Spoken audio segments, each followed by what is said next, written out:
رب اشرح لی صدری ویسر لی امری واحلل عقدۃ من لسانی یفقهوا قولی رب زدنی علما رب زدنی علما۔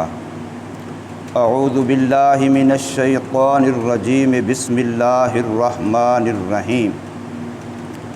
انک لا تسمع الموتى ولا تسمع الصم الدعاء اذا ولوا مدبرین وما انت بہاد العمی عن ضلالتہم ان تسمع الا من یؤمن بآیاتنا فهم مسلمون۔ وَإِذَا وَقَعَ الْقَوْلُ عَلَيْهِمْ أَخْرَجْنَا لَهُمْ دَابَّةً مِّنَ الْأَرْضِ تُكَلِّمُهُمْ أَنَّ النَّاسَ كَانُوا بِآيَاتِنَا لَا يُوقِنُونَ۔ صدق اللہ مولانا العظیم۔ بے شک آپ اے محمد کریم صلی اللہ علیہ وسلم نہیں سنا سکتے مردوں کو اور نہیں سنا سکتے بہروں کو اپنی آواز و پکار، جب مڑیں وہ پشت دینے والے، اور نہیں آپ راہ دکھانے والے اندھوں کو ان کی گمراہی کے بارے میں۔ نہیں سنا سکتے آپ مگر اس شخص کو جو ایمان رکھتا ہے ہماری آیتوں پر، پس وہ مسلمان ہے۔ اور جب واقع ہوگی بات ان کافروں پر تو نکالیں گے ہم ان کے لیے ایک جانور زمین سے، بات کرے گا وہ جانور ان سے، بے شک لوگ تھے ہماری آیتوں پر یقین نہیں رکھتے تھے۔ سورہ نمل کی آیت نمبر 80، 81 اور 82 یہ تین آیتیں آپ حضرات کے سامنے پڑھی گئیں اور ترجمہ ہوا ہے۔ ان تینوں آیتوں میں ایک بات کا بیان ہے، اور وہ بات ہے محمد کریم صلی اللہ علیہ وسلم کو انسانیت کا کتنا غم تھا۔ میرے اور آپ کے پاک پیغمبر محمد الرسول اللہ جو مقصود کائنات ہیں، وجہ تخلیق کائنات ہیں، محبوب رب العالمین ہیں، حضور صلی اللہ علیہ وسلم سارے انبیاء کے امام ہیں، سارے نبیوں رسولوں کے سردار ہیں، لیکن آپ صلی اللہ علیہ وسلم کو انسانیت کا کتنا غم تھا، یہ قرآن مجید کے اندر کئی جگہوں پر اللہ نے اس کو بیان کیا حضور صلی اللہ علیہ وسلم سے کہ آپ ان کا اتنا غم نہ کیجئے جس سے کہ آپ اپنی جان کو ہی ہلاکت میں ڈال دیں۔ 2-4 دن پہلے بھی گزرا تھا، وَلَا تَحْزَنْ عَلَيْهِمْ وَلَا تَكُنْ فِي ضَيْقٍ مِّمَّا يَمْكُرُونَ کہ آپ ان پر افسوس اور غم نہ کیجیے، آپ نے بات پہنچا دی، آپ مبلغ ہیں، آپ کے ذمہ بات کا پہنچا دینا ہے، وَمَا عَلَيْنَا إِلَّا الْبَلَاغُ الْمُبِينُ۔ اور یہاں پر بھی اللہ تبارک و تعالی نے حضور صلی اللہ علیہ وسلم کے اسی غم کو، اسی فکر کو کہ کوئی انسان بھی ایمان سے محروم نہ رہے، کوئی انسان بھی دین سے محروم نہ رہے، کوئی انسان بھی جہنم میں جانے والا نہ ہو، ہر انسان اللہ کے قہر، غضب، غصے سے بچ جائے، اللہ کی نافرمانی سے بچ جائے، شیطان سے بچ جائے، جہنم سے بچ جائے۔ یہ حضور صلی اللہ علیہ وسلم کو اتنا زیادہ فکر تھی کہ جو بندہ جتنی مرتبہ کہنے کے بعد بھی نہیں مان رہا تو حضور صلی اللہ علیہ وسلم اور زیادہ اس کے لیے کڑ رہے ہیں، اس کے لیے اور زیادہ سوچ رہے ہیں، اور زیادہ فکر کر رہے ہیں، اور زیادہ محنت کر رہے ہیں۔ تو اللہ تبارک و تعالی حضور صلی اللہ علیہ وسلم کو تسلیاں دیتے ہیں کہ یہ لوگ جو آپ کے بار بار کہنے سمجھانے کے باوجود، بات پہنچانے کے باوجود نہیں مان رہے تو یہ مردہ ہیں، ان کو آپ زندہ نہ سمجھیں، اور مردے کو تو کوئی نہیں سنا سکتا، لہٰذا یہ مردہ ہیں، ان مردوں کے بارے میں آپ فکر کیوں کرتے ہیں؟ یہ روحانی طور پر مردہ ہیں، یہ چلتے پھرتی لاشیں ہیں، اور یہ بات حدیث پاک میں بڑی وضاحت سے فرمائی گئی ہے کہ جو لوگ دل میں اللہ کی یاد نہیں رکھتے وہ مردہ ہیں، اور زندگی انہی لوگوں کی ہے جن کے دل اللہ کی یاد سے زندہ ہیں۔ جن کے دل اللہ کی یاد سے زندہ نہیں ہیں تو فرمایا وہ مردہ ہیں۔ جن کے دل میں قرآن نہیں ہے فرمایا کل بیت الخرب، وہ ویران گھر کی طرح ہیں، جیسے پرانے کھنڈرات پڑے ہوں جہاں جاتے ہوئے بندے کو ڈر لگتا ہے، جہاں جنات اور بھوتوں کا ڈیرا ہوتا ہے۔ تو جو ویران دل ہے، قرآن مجید سے خالی دل ہے، وہ تو کھنڈرات ہے، وہاں تو شیطانوں کا ڈیرا ہے، وہاں رحمان کی کلام اور بات کیا اثر کرے گی۔ اس لیے حضور صلی اللہ علیہ وسلم کو تسلی دینے کے لیے ایک تو اللہ تبارک و تعالی نے نہ ماننے والے انسانوں کی 3 مثالوں سے حضور صلی اللہ علیہ وسلم کو تسلی دی۔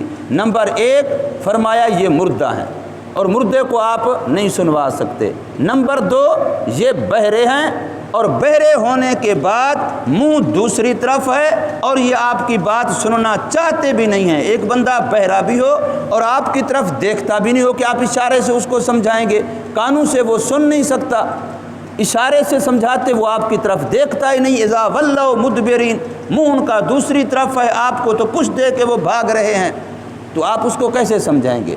اور تیسرا فرمایا کہ یہ اندھے ہیں اور اندھے کو آپ اشارہ بھی نہیں کر سکتے، وہ اشارہ کو بھی نہیں دیکھ سکتا۔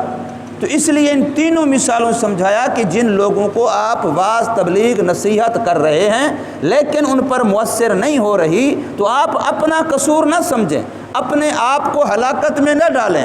آپ یہ نہ سمجھیں شاید میرے سمجھانے میں کوئی کمی رہ گئی ہوگی، شاید میرے بات کہنے کے انداز میں کوئی کمی رہ گئی ہوگی۔ نہیں، آپ کی طرف سے کوئی کمی نہیں ہے، یہ ان کا مقدر مارا گیا ہے، وہ یا تو مردوں کی طرح ہیں یا بہرے ہیں جو منہ دوسری طرف کر کے جا رہے ہیں، یا بہرے بھی ہیں اور اندھے بھی ہیں، لہٰذا آپ ان کو کیسے سنوا سکتے ہیں؟ اور دوسری بات جو قرآن مجید میں یہاں تیسری آیت میں بتائی گئی ہے وہ یہ کہ ایک ہے ماننا اختیاری اور ایک ہے ماننا غیر اختیاری۔ مانیں گے تو سارے، مانا تو فرعون نے بھی ہے، جب ڈبکیاں کھائی ہیں تو مانا ہے، کہہ رہا تھا آمنت برب موسیٰ و ہارون، مانا ہے اس نے، لیکن پھر ماننے کا کوئی فائدہ نہیں ہے۔ حدیث پاک میں یہ آتا ہے وضاحت کے ساتھ، علماء تفسیر نے لکھا ہے کتابوں کے اندر، تفسیروں کے اندر، کہ جو آخری نفخہ صور ہوگا جس کے اندر ساری دنیا کی جاندار چیزیں مر جائیں گی، اس مرنے والے نفخہ صور سے تقریباً 120 سال پہلے، اس سے تقریباً 120 سال پہلے کعبۃ اللہ کے قریب جو صفا پہاڑی ہے، یہ صفا پہاڑی پھٹے گی اور اس صفا پہاڑی سے ایک جانور نکلے گا، اسے قرآن نے دابۃ الارض کہا ہے۔ وہ جانور نکلے گا اس سے اور وہ بالکل فصیح اللسان، عربی کے اندر فصاحت و بلاغت کے ساتھ بات کرے گا، بولے گا، اور وہ اپنی شکل و صورت میں مختلف اعضاء کے لحاظ سے 7 جانوروں سے ملتا ہوگا۔ مثلا اس کا چہرہ انسانوں والا ہوگا، اس کے پاؤں اونٹوں کی طرح ہوں گے، اس کی گردن گھوڑے کی طرح ہوگی، اس کے ہاتھ بندر کی طرح ہوں گے، اس کی دم بیل کی طرح ہوگی۔ اس طریقے سے وہ 7 جانوروں سے اپنے مختلف اعضاء کے ساتھ ملتا جلتا ہوگا، دابۃ الارض، اور یہ قیامت کی نشانی ہوگی۔ اور یہ جو قیامت کی نشانی یہ والی ہوگی، یہ اس سے 1 دن بعد ہوگی جب مغرب سے سورج نکلے گا، جس سے توبہ کا دروازہ بند ہوگا، وہ اس سے 1 دن پہلے ہوگا۔ یہ جب جانور نکلے گا یہ 12 ذوالحجہ ہوگی، جو ابھی مہینہ گزر رہا ہے حج والا، قربانی والا، یہ 12 ذوالحجہ ہوگی۔ اور جس وقت وہ سورج مغرب سے نکلے گا تو یہ 10 ذوالحجہ کے بعد والی جو 11 ذوالحجہ کی رات ہے، وہ رات اتنا لمبی ہوگی جیسے روٹین کی 4 راتیں ہوتی ہیں۔ مثلا روٹین کی رات اگر 12 گھنٹے کی ہے تو وہ 48 گھنٹے کی ہوگی، اور ساری دنیا بڑی پریشان ہوگی، صبح ہی نہیں ہو رہی، جانور بھی پریشان ہوں گے، ہر چیز پریشان کہ رات ہی ختم نہیں ہو رہی۔ جانوروں کو بھوک لگی ہے، چراگاہ میں جانا ہے، فلاں ہونا ہے، فلاں ہونا ہے، سارے معاملات ہیں، انسان بھی پریشان ہوں گے اور اہو بقا کر رہے ہوں گے، سمجھ جائیں گے کوئی معاملہ ہے۔ تو 4 راتوں کے برابر رات گزرنے کے بعد پھر مغرب سے سورج نکلے گا اور وہ بھی روشنی اس کی اتنا ماند ہوگی جیسے چاند کو گھرن لگی ہوتی ہے، اس طریقے سے مدھم روشنی والا سورج مغرب کی طرف سے نکلے گا اور اس سے توبہ کا دروازہ بند ہو جائے گا، اور اس کے بعد اب کسی کی توبہ قبول نہیں، کسی کا ایمان قبول نہیں ہوگا۔ اب وہ جس وقت ادھر سے سورج نکلے گا تو اگلے دن سورج پھر مشرق سے نکلے گا۔ اب اس کے بعد 120 سال گزریں گے نفخہ اسرافیل تک، لیکن وہ 120 سال سورج مشرق سے نکلتا رہے گا، مگر نکلتا ایسا رہے گا جیسے گرن والا ہوتا ہے، اور اسی دوسرے دن 12 کو پھر یہ پہاڑ پھٹے گا اور یہ جانور نکلے گا۔ اور دابۃ الارض اس کو اس لیے کہتے ہیں کہ دابا یدابو دبا یدبو، اس کا معنی ہوتا ہے زمین پر چلنا۔ تو یہ جانور اتنا تیزی سے چلے گا کہ کوئی تیز رفتار سواری بھی اس کا مقابلہ نہیں کر سکے گی۔ یہ انہی دنوں میں پوری دنیا کا چکر لگائے گا اور ہر انسان سے ملاقات کرے گا۔ اس کے ایک ہاتھ میں، حدیث میں یہ آتا ہے، اس کے ایک ہاتھ میں عصائے موسوی ہوگا اور اس کے ایک ہاتھ میں حضرت سلیمان علیہ السلام والی انگوٹھی ہوگی۔ یہ ہر انسان سے ملے گا۔ جو انسان اس وقت مسلمان ہوگا اس پر یہ عصائے موسوی کا نشان لگائے گا، عصائے موسوی کے ساتھ، اور ایمان کا نشان ہوگا کہ یہ بندہ ایمان والا ہے۔ اور جو بندہ اس وقت ایمان والا نہیں ہوگا اس سے وہ اس انگوٹھی سے مہر لگائے گا، سیاہ مہر، اور اس سے اس کا رنگ بھی سیاہ ہو جائے گا جو حضرت سلیمان والی ہوگی۔ تو اب وہ پوری دنیا میں جو کافر ہے سو وہ کافر رہے گا، جو مومن ہے سو وہ مومن رہے گا، باقی دروازہ بند، اب کوئی نیا ایمان کسی کا قبول نہیں ہوگا۔ اسی حالت میں یہ دن گزریں گے، اور اس کے بعد انہی دنوں کے درمیان میں ایک ہوا چلے گی فرحت افزاں، اور اس سے سارے ایمان والے مر جائیں گے، سارے ایمان والے اپنی موت مر جائیں گے، فوت ہو جائیں گے، اور صرف کافر بچ جائیں گے۔ اب اسرافیل علیہ السلام سور پھونکیں گے اور قیامت کافروں پر ہی قائم ہوگی، اب کوئی اللہ کا نام لینے والا موجود نہیں ہوگا۔ اب جس وقت یہ دابۃ الارض نکلے گا، یہ رات اتنا لمبی ہوگی، یہ سورج مشرق سے نکلے گا، اب ہر بندہ کلمہ پڑھے گا، ہر بندہ مانے گا، لیکن یہ ماننا اختیاری نہیں ہوگا، اب یہ ماننا جبری ہوگا، غیر اختیاری ہوگا۔ اللہ کے ہاں اس کا کوئی اعتبار، اس لیے اللہ فرما رہے اے محمد صلی اللہ علیہ وسلم، آپ نے محنت کی، انہوں نے آپ کے کہنے پہ تو نہیں مانا، آج جانور کے کہنے پہ مان رہے۔ انسانوں نے ہمدردی کی، کنڈے کھٹکائے، گلیوں میں ملے، روڈوں پہ ملے، دکانوں پہ ملے، ایک ایک جگہ میں، ایک ایک طبقے میں الگ الگ محنت کی کہ اللہ کی مان لو، اللہ کی مان لو۔ کسی نے یہ تو نہیں کہا کہ میرے چپڑاسی بن جاؤ، کسی نے یہ تو نہیں کہا کہ میرے دفتر میں کام کرنے والے بن جاؤ، یہی کہا ہے کہ اپنے رب کے بن جاؤ۔ میرا نہیں بنتا تو نہ بن، اپنا تو بن۔ تبلیغ کی آواز، دین والوں کی آواز یہی ہے کہ میرا نہیں بنتا تو نہ بن، اپنا تو بن۔ ہم یہ کہہ رہے ہیں کہ اپنے خدا کے بن جاؤ، اپنے اللہ سے سلوک کر لو، اپنے اللہ کے فرمانبردار بن جاؤ۔ میں نے اگلے دن کہا تھا کہ ایک ہے نبی اور ایک ہے نبوت۔ نبوت تو عقیدہ ہے، لیکن نبی یہ میری پہچان ہے۔ جس وقت میرے عمل کو لوگ دیکھیں گے، جیسے آپ پوچھتے ہیں درزی سے، آپ نے بڑے اچھے کپڑے سیے، آپ کس کے شاگرد ہیں؟ آپ ڈاکٹر کی اچھی کارکردگی دے کے پوچھتے ہیں آپ نے کس سے پڑھا سیکھا ہے؟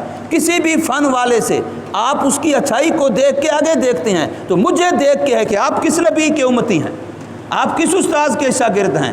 ہم سارے کے سارے محمد کریم صلی اللہ علیہ وسلم کے غلام ہیں۔ ہماری زندگی نے بتلانا ہے، ہمارے اعمال نے بتلانا ہے۔ جب ہمارے اندر سنت نام کی کوئی چیز نہیں ہوگی اور ہم گلی میں کھڑے ہو کے، چوک میں کھڑے ہو کے اپنے گھر پہ جھنڈا لگا کے کہیں کہ جی میں محمد صلی اللہ علیہ وسلم کا غلام ہوں، یہ غلامی کا دعویٰ فضول ہوگا، یاد رکھیں۔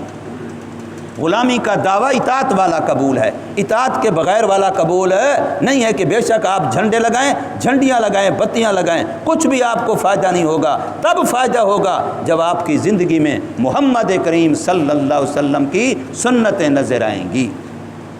تو دیکھیے قرآن مجید کہہ رہا ہے اِنَّکَ لَا تُسْمِعُ الْمَوْتَى، بے شک آپ اے محمد کریم صلی اللہ علیہ وسلم نہیں سنوا سکتے مردوں کو، ولا تسمع الصم، اور نہیں سنوا سکتے بہروں کو، الدعاء پکارو آواز، اذا ولوا مدبرین جب پھریں وہ پشت دینے والے، وما انت بہاد العمج، اور نہیں ہے آپ راہ دکھانے والے اندھوں کو، ان ضلالتہم ان کی گمراہی کے بارے میں۔ ان تسمعوا الا من یؤمن، نہیں سنا سکتے آپ مگر اس شخص کو جو ایمان رکھتا ہے بآیاتنا، ہماری آیتوں پر، فہم مسلمون، پس وہ مسلمان ہے، صرف آپ انہی کو سنوا سکتے ہیں، یعنی سننا جو نافع ہو۔ یاد رکھیے یہاں علماء نے سماع موتیٰ کا مسئلہ تفسیروں میں بڑی تفصیل سے بیان کیا کہ مرنے کے بعد قبر میں انسان سنتا ہے کہ نہیں سنتا، وہ مسئلہ الگ ہے، کسی کا سننا الگ ہے، سنوا سکنا الگ ہے۔ قرآن نے ان کے سننے کی نفی نہیں کی، سنوا سکنے کی نفی کی ہے۔ صحابہ کے اندر بھی اس مسئلے میں تھوڑا سا اختلاف تھا۔ حضرت عبداللہ بن عباس رضی اللہ تعالی عنہ مرنے کے بعد بھی میت کے قبر میں سننے کے قائل تھے، حضرت امی عائشہ رضی اللہ تعالی عنہا نہ سننے کی قائل تھیں، اور یہ مسئلہ کوئی ایسے مسئلوں میں سے نہیں ہے جس میں امت کے اندر گویا کہ اختلاف کی بنیاد ڈالی جائے اور گروہ بندی کی جائے اور اس مسئلے کو کوئی محنت کا میدان، اشتہار بازی، مناظرہ بازی، یہ امت کے اندر افتراق کی بات ہے۔ اس کا تعلق ہماری عملی زندگی سے نہیں ہے۔ سنتے ہیں تو آپ نے کون سے ان سا کام لینا ہے، نہیں سنتے تو آپ کو کیا تکلیف ہے؟ جو آپ کا معاملہ ہے آپ وہ کریں، ایصال ثواب برحق ہے۔ آپ قبرستان میں جائیں تو اللہ کے نبی نے فرمایا السلام علیکم یا اہل القبور، یہ آپ سلام کریں۔ باقی حدیثیں دونوں طرف ہیں، مشکات شریف کے اندر مستقل باب ہے سماع موتیٰ کا، یہاں تک حدیث پاک ہے کہ جس وقت مردے کو دفن کر کے واپس آنے لگتے ہیں تو فرمایا یسمع قرعن عالہم، وہ ان کے پاؤں کی جوتوں کی آہٹ بھی سنتا ہے۔ باقی اللہ کا مسئلہ چاہے تو سنوا دے، نہ چاہے تو نہ سنوائے، کسی کے وہ سن لیں کسی کی نہ سنیں، کسی وقت سن لیں کسی وقت نہ سنیں، تو اس سے ہمارا کون سا کوئی مسئلہ ایسا متعلق ہے کہ ہم اس پر مناظرے کریں، اس پر کتابیں لکھیں اور اس پر امت کو بانٹیں، عمر کے اندر گروہ بندی فرقہ بندی کریں؟ ایسی کوئی بات نہیں ہے۔ یہ مسئلہ کوئی بنیادی اصولی اور اعتقادی مسائل میں سے نہیں ہے۔ اللہ کا قانون ہے، اللہ کا نظام ہے، عالم غیب ہے، عالم برزخ ہے، وہ الگ جہان ہے، اس کے مسائل و احکام بھی الگ ہیں۔ باقی جہاں تک ہمیں شریعت نے حکم دیا ہم وہ کریں گے، وہاں جا کے سلام بھی کریں گے، ایصال ثواب بھی کریں گے۔ اور حضور صلی اللہ علیہ وسلم کے بارے میں صاف ہے کہ آپ صلی اللہ علیہ وسلم نے فرمایا، اور یہ حدیث صحیح ہے، کہ میری قبر پہ جو آ کے درود و سلام پڑھتا ہے میں خود سنتا ہوں، اور جو بندہ دور سے پڑھتا ہے تو فرشتے مجھ تک پہنچا دیتے ہیں۔ تو بہرحال ان آیات کے تحت کہ اس مسئلے کو علماء نے تفصیل سے لکھا، اس لیے میں نے اشارہ کر دیا، اور فرمایا وَإِذَا وَقَعَ الْقَوْلُ عَلَيْهِمْ، اور جب ثابت ہو جائے گی بات ان لوگوں پر تو نکالیں گے ہم ان کے لیے دابۃ من الارض، زمین سے ایک جانور۔ میں نے ابھی عرض کر دیا اس کے بارے میں، یہ میں نے مختصر بتایا ہے، ورنہ شاہ رفیع الدین رحمۃ اللہ تعالی علیہ جو خاندان ولی اللہ کے چشم و چراغ ہیں، انہوں نے ایک کتاب لکھی ہے قیامت کی نشانیوں پر، اور اس کے اندر اس دابۃ الارض کو قیامت کی نشانیوں میں سے آخری نشانی بنایا ہے، اور اس پر بڑی تفصیل سے وضاحت کے ساتھ لکھا بھی ہے۔ قرآن مجید میں چونکہ اس کا تذکرہ موجود ہے تو کلمہم، وہ جانور لوگوں سے باتیں کرے گا۔ اور اس سے پہلے تو لوگ قیامت کو نہیں مان رہے تھے، لیکن اب جانور کو دیکھ کر کے اس کے بولنے پر اب وہ سارے کے سارے قیامت کو ماننے لگ جائیں گے، لیکن اب کا ماننا کسی کام کا نہیں ہوگا، اس لیے کہ یہ ماننا اختیاری نہیں ہوگا، یہ اضطراری ہوگا۔ اس لیے ہمارا جو معاملہ زندگی کا ہے، نیکی وہی ہے جو بندہ اپنے اختیار سے کرے۔ جب کوئی ڈنڈا مار کے کروائے تو وہ عادت تو نیکی کی ڈلوا رہا ہے، لیکن ثواب اس نیکی پر نہیں ہے۔ ثواب تو اس نیکی پر ہے کہ کوئی نہیں ہے، اللہ کے لیے میں رات کو اٹھ کے کھڑا ہوں، اللہ کے لیے میں صبح و شام کھڑا ہوں، سردی گرمی کی پرواہ کیے بغیر کھڑا ہوں۔ تو اس لیے فرمایا ان الناس کانوا بآیاتنا لا یوقنون، بے شک لوگ ہماری آیتوں پر یقین نہیں رکھتے تھے۔ اب جب قیامت کی نشانیاں آخری دیکھیں اب یقین آ رہا ہے، لیکن اب کا یقین فائدہ مند نہیں ہوگا۔ اللہ تبارک و تعالی ہمیں سمجھ نصیب فرمائے، عمل کی توفیق۔